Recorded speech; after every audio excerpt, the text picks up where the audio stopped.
Let's talk some sports, baby. Taken by Iguodala. Iguodala to Curry. Back to Iguodala. Up for the layup. Oh, blocked by Jones.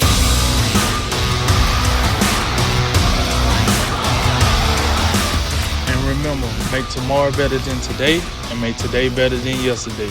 And you know what we gonna do. We gonna holler at you until next time, baby. All right, guys, we'll wrap up tonight back in the NFL with some big contracts. The window to sign franchise tag players was Wednesday, and the Titans took full advantage. They signed running back Derrick Henry, who was set to play on the tag, to a 4-year, $50 million contract with $25.5 million in guarantees. This deal makes him the fifth highest paid back in the league, and he wasn't the only one getting paid this week. Browns defensive end Myles Garrett, last seen terraforming Mason Rudolph's head, was inked to a 5-year, $125 million extension. Former first overall pick in 2017 has recorded 30.5 sacks in 37 games and is now the highest paid defensive player in the league. And finally, the Chiefs also inked Chris Jones to a 4-year deal worth up to $85 million. Jones has kept pace with Aaron Donald and TJ Watt in sacks in the last 2 years and was instrumental in the Chiefs' Super Bowl run. So, more guys getting paid. Which of these was the best deals, Jay? I got to throw this back to you for just a brief second because the word terraforming, I think I know what it means, but can you just briefly like reshaping, rearrange? I was going to say rearranging masses of land. Yeah. Okay. To get that vocabulary in there. Caught me off guard. Back to the question at hand, though. I think it's pretty obvious when you look at, and I'm thinking about best contract from the team perspective, which team got the best deal. This Derrick Henry contract, this seemed like a bargain. 4 years, $50 million. And think of it like this. This makes him the fifth highest paid running back in the league behind Christian McCaffrey, Ezekiel Elliott, Le'Veon Bell, and David Johnson. When you look at the fact that Le'Veon Bell and David Johnson are going to make more money for the foreseeable future, assuming they, remain around, than Derrick Henry. Think about what they've done recently.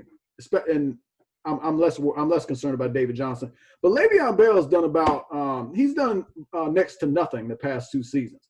He sat out 2018, then he goes on over to the Jets, and to me, it didn't make much impact at all. And yet, in comparison, Derrick Henry put the Tennessee Titans on his back last season, particularly in the playoffs. But to close down the regular season, and we talked about how we'd like to see the dominant Derrick Henry for a full season. But in the last 6 games he played last season, look at this: 896 yards and 10 touchdowns in the last 6 games. That's about, I believe that averages out to be almost about 150 yards per game. He also led the NFL on the strength of that 6-game stretch, led the NFL with over 1,500 yards and 16 touchdowns, and set career highs in carries and yards per carry. And then in those playoff games, 64 carries, 377 yards, accounting for 69% of the Titans' offense in those 2 games against the Patriots and the Ravens. 69% from a running back who predominantly just runs the football. This isn't your Christian McCaffrey type running back where he's running the football and catching a lot of passes, even though I think he has that capability, and I hope to see more of that. But think about this. 5th highest paid running back. On my list of running backs, I've got him at 4th. I've got him behind Saquon and Zeke. But I think based off what we've seen recently, you can make a great argument that Derrick Henry is the second best running back in football. I think you could make that argument. And also, and when we talk about if you take receiving out of the equation, I think Derrick Henry is the best pure runner of the football at this stage. And with that being said, you're looking at a guy running the football. I think he's the best pure runner. 6'3", about 250. He can just run through you. We've seen what he's done in the past. And he's the 5th highest paid running back in the league. What a bargain. What a bargain. I give Tennessee props for getting this done. Derrick Henry as well. Obviously, you got to have 2 sides getting together for the negotiations. But this is going back to when the franchise tags were issued. I was of the mindset that the Titans got this backwards. and I still don't think the Ryan Tannehill contract is all that good. But now that they got Derrick Henry, they had locked up long term. They at least have the opportunity to replicate the success they had last season. I think it's going to be hard to, because I don't see Ryan Tannehill continuing to play that well, but we'll see how it goes. But to me, Derrick Henry, this is the best contract of the three. But just to touch on the others real quick, I think Chris Jones is the second best deal. And it's interesting because Chris Jones, he wasn't the former number one overall pick, but he was third in the league 2 years ago with 15 and a half sacks behind TJ Watt and Aaron Donald. When you look at his impact, what he does for that Kansas City defense, and you look at how he played in the Super Bowl, he made a real impact in that Super Bowl without recording a sack. Had 3 pass breakups, had a pass rush that led to an interception early in that game. His impact is undeniable. And when you look at the Chiefs defense, you can make a great argument that he is the absolute key to that defense, even ahead of guys like Tyrann Mathieu. And his production is undeniable. And this is when you look at how the Patrick Mahomes deal was structured, I think with them, the way they structured that deal, it opened the door for this deal to get done. So I think it's an outstanding job by the Kansas City Chiefs in the front office there for getting it done. I think the Myles Garrett one, I'm not saying it's a bad contract. And I actually think Myles Garrett's talent warrants every penny in what he's going to earn. And Myles Garrett's contract, by the way, reset the market among all defensive players. It breaks the record by the Khalil Mack deal that the Bears gave him after acquiring him from the Raiders. The only thing, and I told this to Drink earlier, it just seems they didn't have to do this. It seems a little early. Now, we've seen this recently. We saw this with the Panthers, where they were quite early with the deal they gave Christian McCaffrey. We've had some other contracts that have been divvied out like that. But this one seemed to be early for – I just got some questions, and among those is – and I don't want to excoriate a guy for one lapse in judgment, but we can't sit around here and act like we can't sit around here and ignore what we saw transpire on that Thursday night against the Pittsburgh Steelers when you had just an all-out melee going on in the last, 5, 6, 7 seconds or whatever it was in the Browns-Steelers game. Myles Garrett, that's a lapse in judgment that I'm not sure warrants this amount of money at this particular juncture. Because you got to remember, the last time we saw Myles Garrett was that moment when he was swinging a helmet at Mason Rudolph. I don't know. I'm not sure if I want to go in that direction and pay the guy right now. I would wait. He's got 2 years left on his contract. He's got this year, and they picked up his 5th-year option. Why wouldn't you wait and just, hey, Myles, we want you here. We want you here for a long time. Play this season, behave, be productive like we know you're going to be, and you'll get rewarded. That's the way I believe they should have went. Yeah, just real quick, for the record, Henry and Jones deals had to be done. They were both going to be franchise tag players, and that deadline was Wednesday. Garrett's could be done when any time the Browns wanted. They had no restrictions on timing. They could have signed it mid-season, whenever. Yep. Yo, first of all, Jay, I want to say this. I know you've seen the shirt Freddie Kitchens had on. Pittsburgh started it. All right, now that I got that out the way. That's right. I look at it like this. Anymore. Yeah, hey, so to allude, after he made that lapse in judgment while he got paid, Pittsburgh started it. So here's how I look at this, right? You go shopping. There's 3 ways you can go shopping. You can, A, buy retail. That's Myles Garrett. B, you can order offline, use a coupon, get a little discount. Amazon Prime, get a little discount. That'll be Chris Jones. Or you could just straight up run on over to the clearance rack. That's Derrick Henry. That's how I look at these 3 signings. Like, really, I look at them like that. Like, hey, if I want to pay for the name, just the brand, and not really what I'm getting, I have on this nice brand. Let me get that Myles Garrett. You know what I'm saying? Number 1 pick, pass rusher. Look, he fits the bill. He's a nice build. His numbers is this, that, and the third. Let me go ahead and just spend this money. I got it. I don't care. No big deal. Let me spend it. But then when I say listen, I gotta get some bang for my buck. You know, can I get a little discount? Can I get a little, you get Chris Jones, and then like you said, this Derrick Henry contract is downright robbery, especially when you see what they paying Tannehill. It's downright robbery over here. I mean, what are we talking about here? But kudos to the Tennessee Titans. They got it done. Now you have your quarterback and your running back for the next 4 years. Now you can focus on, either building that line or doing some things on defense now because you have the cornerstone of your offense put together. You might want to get another wide receiver. So I don't know. But you did what you needed to do. You took care of the two mainstays in your offense. You took care of that. Jones, I like that. And to answer your question, clearly Henry is the better of the signings for what you get, for what you paid. He's the clear. But I do that Garrett signing, get out of here. Get that out of here. I mean, it's whatever. They pay retail, whatever, but get that out of here. Chris Jones, Chris Jones was interesting because I thought he was going to play on the franchise tag. I really did.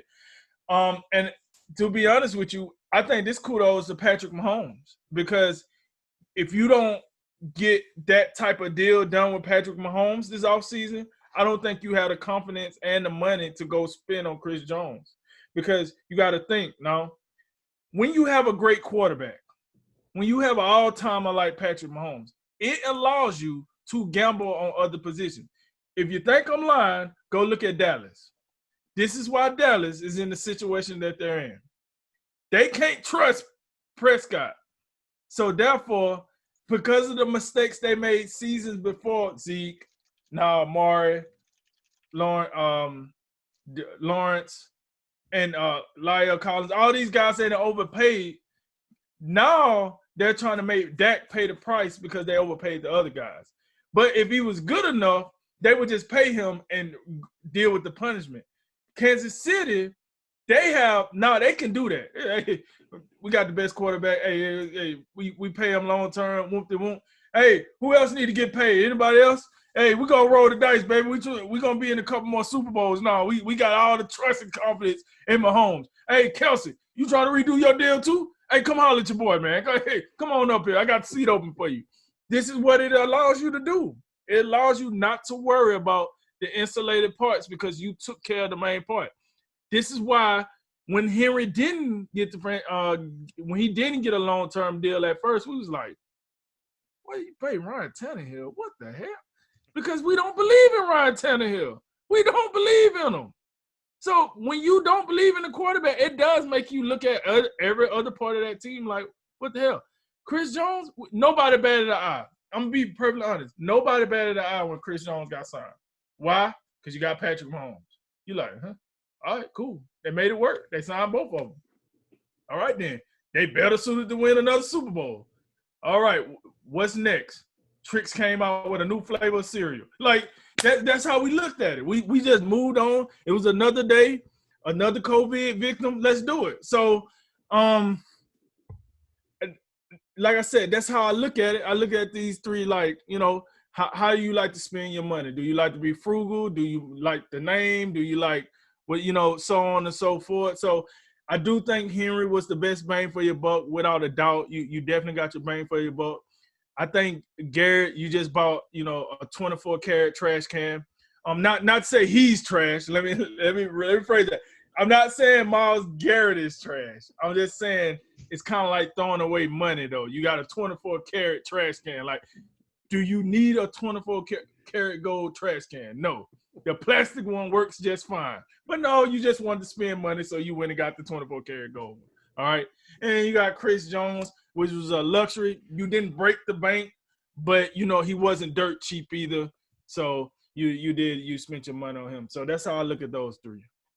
Yeah, from a financial perspective, that's a pretty decent way to look at all these deals. We'll start with Henry. 4 years, $50 million, 25.5 guaranteed, puts it $12.5 million on average. So he's fifth in average value by running backs, like Jay was talking about. He's fourth in total contract value, and he's also fifth in guarantees. He's technically seventh. He sits behind Fournette and Barkley, but they're on rookie deals. So among people with second contracts, he's also fifth.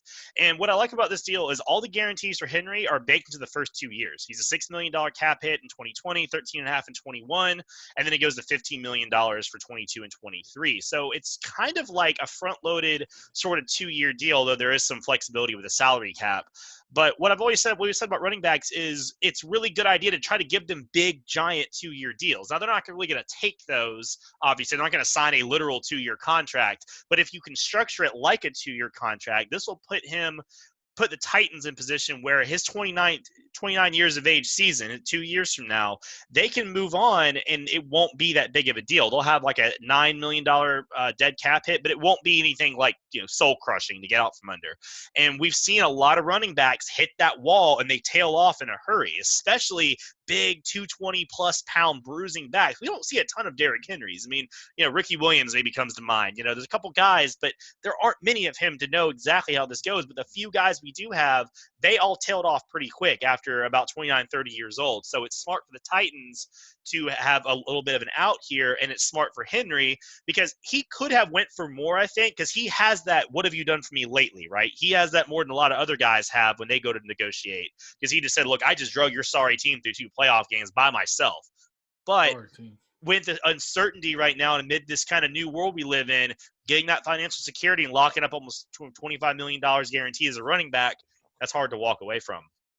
The Garrett extension, this is an extension off his rookie deal. So he has his 4th year as normal, and he has his 5th year option as normal.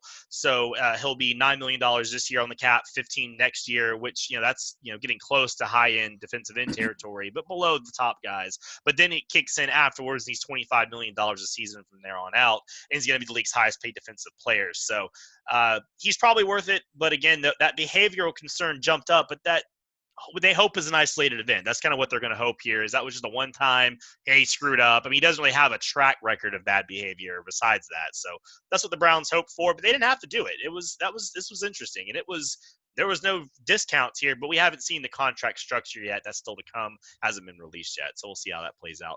And for Jones, what stands out, $37 million guaranteed salary and a $60 million injury policy. That's like 3/4 of the contract. So that's pretty good numbers especially for a defensive end or a defensive tackle, sort of in the middle where he plays. But what's interesting for Kansas City now is they are just $6 million against the cap. They are very close to the edge, and they haven't signed any of their draft picks yet. But depending on how they wrote this, they may save on the cap this year between Mahomes' super cheap, first year of his contract, and that they're not paying Jones the franchise tag, which is fully guaranteed against the cap, which would have been $16 million. They could have baked some in where, hey, maybe it's only a $10 million hit this year, so they can kind of clear a little bit of room back for their draft picks they haven't paid yet.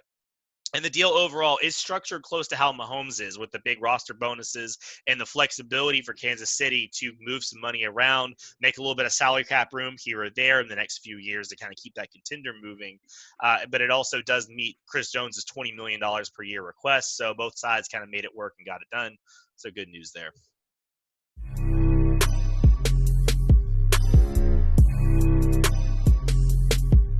Hey, I'm Angela. I am the owner of Soul Food and Trap Music LLC.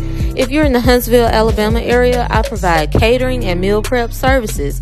If not, I am on YouTube. You can check out some of my yummy recipes. I am also on Facebook and Instagram. Check me out.